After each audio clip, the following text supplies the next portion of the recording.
What's going on, guys? JFC here to Shapeshifters Team 2 Day today. And we've got some leaks regarding the team, and there's not really as many as maybe you would think for a Friday. And that begs the question of maybe leakers can't quite get the same info they could have before. The last couple promos, we haven't seen as many leaks as usual. So I don't quite know what's going on with that, but we're going to talk about that in this video. And also there's some EAFC news again that we will talk about and go over as well in this video. So Team 2 Day today, right? It hopefully is pretty exciting. Now we got Samuel Umtiti today, who's a left winger, which is kind of fun. 6 foot, high medium, 5-star skill moves, right? The card looks very good, honestly. You add those physicals in, very nice there. The dribbling is good. The shooting is pretty good. All around good card. Add the traits in finesse shot, flare, outside foot. Arguably the 3 most important traits in the entire game, right? So all in all, it's not bad, right? French links always are pretty decent, and Serie A is okay. It does suck that it's not a premium. It does suck that it's not a premium SBC. Like, why are we not seeing these? I mean, I don't really understand the reason why we're not seeing their premium cards, but I guess it is what it is, right? So Umtiti came out. We got the FGS playoffs upgrade. I'll open that in this video. It's really not much. It's a 584 plus players pack,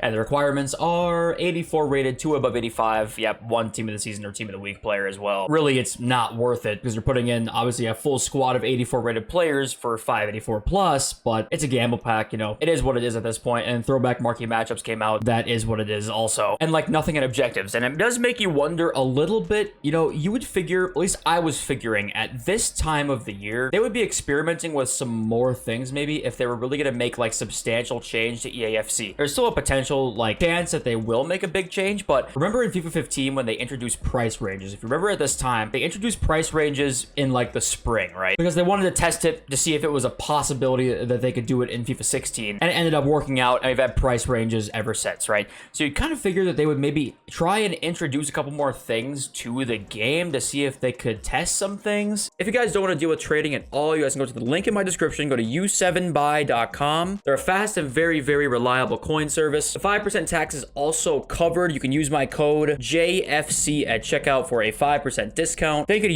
U7Buy for sponsoring the video. Now let's get back to it. Now maybe they don't need to and they know it's gonna work, or maybe they will in a month or two, right? You know, it's still only June. We've got it it's still a few more months left of this FIFA cycle, technically 3 months, but you know what I mean, kind of a month and a half of the FIFA cycle, right? So I'm very curious to see what goes on because I expected to see more of experimentation, but we haven't really seen that yet. We've got Guendouzi, Shapeshifters Team 2 time right now, objective / SBC, so that's pretty cool. Guendouzi has an insane body typing game. He's one of the better, if there's a juiced out Guendouzi card, he ends up being one of the better cards in FIFA, and hopefully we see, possibly an attacker Guendouzi, or maybe even a center back Guendouzi, perfect for, the kind of body type he has in game. But we've seen Shapeshifters be genuinely Shapeshifters, so I kind of have hope that it's not just a center mid Guendouzi or something stupid like that. We got Frankie de Jong leaked, probably going to be just in the team. It'd be cool to have a winger de Jong or a striker de Jong. You know, we've never seen anything like that before. That would be kind of cool because once again, we don't know the positions for sure. We really, there's no way to figure that out beforehand. So that's why the question marks are there. But de Jong will for sure be in the team. Hopefully it's not Luke de Jong because Sheriff tends to, fuck up sometimes.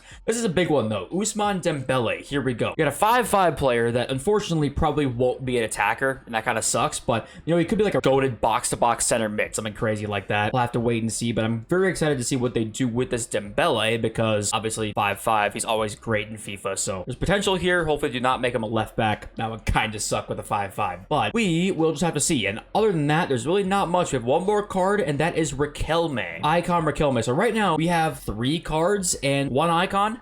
So it does make you wonder, why are the leaks coming out so much slower now? On one hand, you'd kind of hope that maybe they're cracking down on leaks a little bit, and there's somehow they're circumventing the leakers, which I think is kind of impossible. So I don't know about that. I don't know what's kind of going on right now, but right now for the last week or so, we've just not seen leaks really that much in the game, which is a good thing, but it does make you wonder. I hope I hope Sheriff and those guys are not holding things from us, right? That obviously would suck, but yeah, we got Riquelme leaked, and who knows what position he's going to be in. We got a FUT Zone EAFC tweet, boys. You know that we got to talk about this. Tomorrow, I'll reveal all the Ultimate Team changes in EA Sports FC. How does he know this? I don't know. We're going to have to take this with a grain of salt tomorrow, but we're going to talk about this whenever he tweets, whatever it is, because he's had some hits before. So if his leakers are correct, then obviously we could have our features leaked a couple weeks early. But we'll have to wait and see. But FUT Zone, we're waiting on you. You better not miss. We got another tweet here. More additional progression will be introduced to pro clubs and Volta. You can use the same character in both and level up by doing training, etc. Was it not that you could use both in the same this year? Okay, that's what I thought. This isn't new. It's on 23. So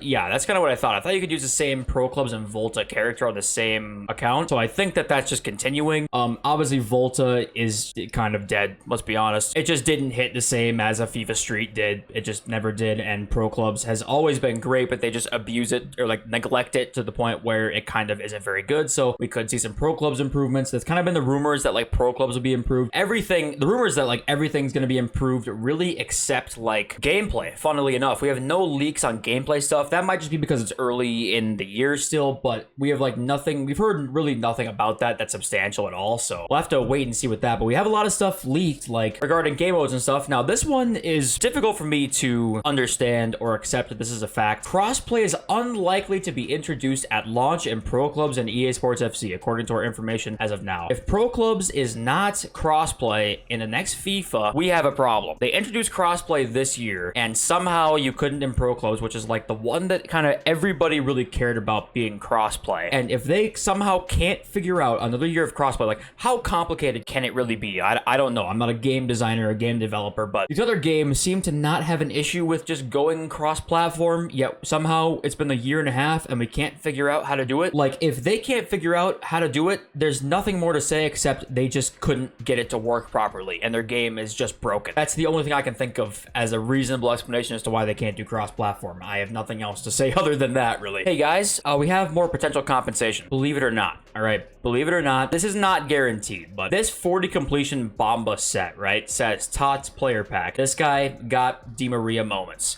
There's a chance that if you got the Tots player pack, you might get compensation. Now, you might only get it if you got a moments card in it, but you could get it regardless. So there's a chance for more. That's not confirmed yet because there's no like tweet about it, but yeah, that's a possibility again. So if you want to buy Shapeshifter's Team 1 cards right now, we're seeing them sort of drop a little bit from yesterday. It's kind of what we wanted to see. The marquee matchups have them come out and kind of give them some supply a little bit. Pi right now is down just a tad bit, so is Socrates there. Let's actually look at the Team 1 here. This is kind of what we wanted to see. Them drop down a little bit more, and I like them a little bit more to buy. Rudiger's actually didn't drop at all, but other than Rudiger, they kind of dropped or stay the same pretty much. Pele's 10.75 mil. Go buy like 3 of him and you'll be good. But yeah, I would say this actually could do pretty well out of packs. Maybe not like Bruno Fernandes or Maris because they're 1.8 million, but anybody like besides those guys, like Van Dijk too. Anybody besides those guys, I actually think could do pretty well. Team 2, we don't have any leaks for, so there is a chance it's not quite as good as Team 1. I think it's unlikely, but obviously there is a chance right now. Make sure you guys are doing the silver shifting upgrade on a daily basis because it's repeatable 10 times for the next 14 days. That's going to get you, basically, it's 1 silver squad for a gold players pack. If you're playing this game still and you're not completing this on a daily basis or really attempting to, you are playing the game wrongly. Like, this is going to give you so much for, like, things like marquee matchups or player picks or upgrade packs. Make sure you guys are doing, like, literally as many of these as you can on a daily basis because that is a fantastic value. I really got to give EA credit for that because it helps the grinders a lot. Now, let's complete this SBC and get absolutely nothing in this pack. All right, we finally get to open packs. This is kind of fun. We've had compensation, or, you know, they've taken away the SBCs the last, like, 3 days, so we haven't gotten anything in the packs, and we continue to get nothing in these packs. Goalkeeper, Germany, Ter Stegen. No shapeshifters. Can we get some fodder at least? All right, don't do this SBC, and I love you all. See you next video very, very soon. Peace.